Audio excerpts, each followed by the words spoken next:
Hola, buenas tardes. Mi nombre es Román Guzmán Aguilera. Estoy en el plantel de Valle de las Palmas en FCT, cursando actualmente el sexto semestre de arquitectura. Existen varios tipos de datos y uno de ellos es los datos estructurados, que son los que dependen de un modelo de datos y residen en un campo fijo dentro de un registro. Siguen los datos no estructurados, que son datos que no son fáciles de encajar en un modelo de datos porque el contenido es específico del contexto o varía. Un ejemplo de esto puede ser un correo electrónico. Otro tipo es el lenguaje natural, que es un tipo especial de datos pues no estructurados. Es difícil de procesar porque requiere el conocimiento de técnicas específicas de ciencia de datos y lingüística. Otro tipo es generado por máquina, que es pues, información que se crea automáticamente por un ordenador, proceso, aplicación u otra máquina sin intervención humana. Otro tipo es basado en gráficos, que es una estructura matemática para modelar las relaciones entre los objetos. Y por último, vamos con el audio, video e imágenes, que son tipos de datos que plantean desafíos específicos a un data science, que pueden ser un desafío para las computadoras.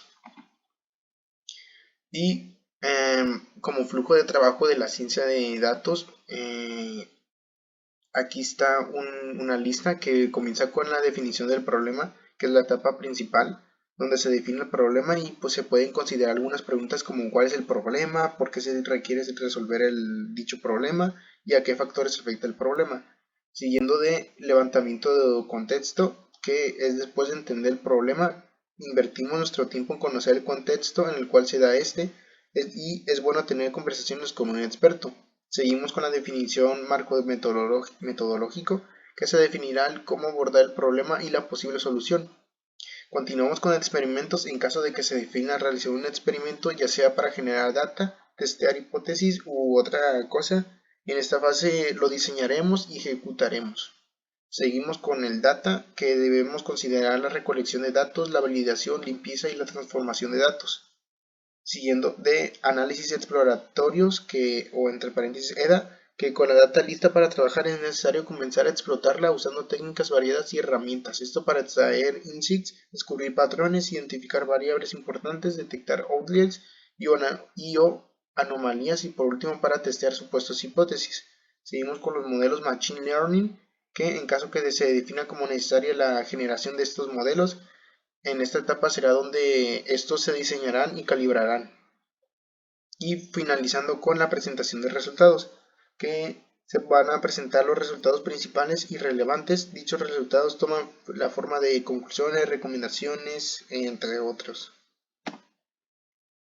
Las etapas principales de la ciencia de datos y esto consiste en la recopilación de datos, que es el procesamiento y análisis de datos aparte recompilando los datos de las fuentes de almacenamiento deberán estar en óptimas condiciones y actualizadas, y estas fuentes deben estar compuestas de un almacén de datos o de un data lake. Siguiendo por segunda etapa la preparación de datos, que es la preparación para la organización, detección de errores y el descarte de información repetitiva e incompleta. Siguiendo con la tercera, que es introducción de datos, pues estos datos son enviados a sus destinos traducidos a un lenguaje entendible y pues estos datos en bruto comienzan a tomar forma como información útil y se puede definir como el preprocesamiento. Y seguimos con el procesamiento y limpieza de datos, que estos datos procesados por la parte anterior son preparados y optimizados para su uso final. Siguiendo con la interpretación de datos, que en este punto se tendrá como resultado de las etapas previas de una forma totalmente entendible para los usuarios. Por ejemplo, se va a mostrar las gráficas, tablas, documentos, entre otros. Y terminando con el almacenamiento de datos, que esta última etapa de este proceso consiste en el almacenamiento de toda esta información útil resultante del procesamiento y el análisis de datos. Y todos estos datos se pueden recopilar de distintas maneras y estos dependen del tipo de variable, de la precisión necesaria, el punto de recopilación y la formación del encuestador. Los principales métodos de recopilación de datos son los registros, cuestionarios, entrevistas, observaciones, presentación de informes. Pues el coste de la nube es mucho más reducido para las empresas, por tanto hablamos de más espacio de almacenamiento con un precio accesible y dos factores clave para el desarrollo del Big Data.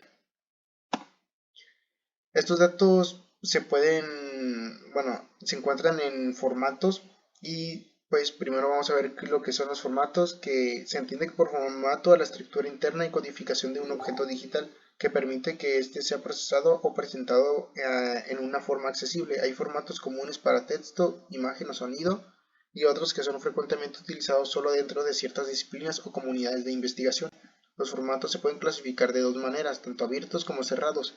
Los abiertos son aquellos donde las especificaciones del software están disponibles para cualquier persona totalmente gratuitos, y los cerrados es aquel formato que no es público o aunque sus especificaciones sean hecho públicas, su reutilización es limitada. Y pues estos datos se almacenan, se recopilan en un sitio que se llama Data Lake, que es un punto de inflexión en el desarrollo del Big Data. Fue la creación de espacios que si tuvieran esa capacidad.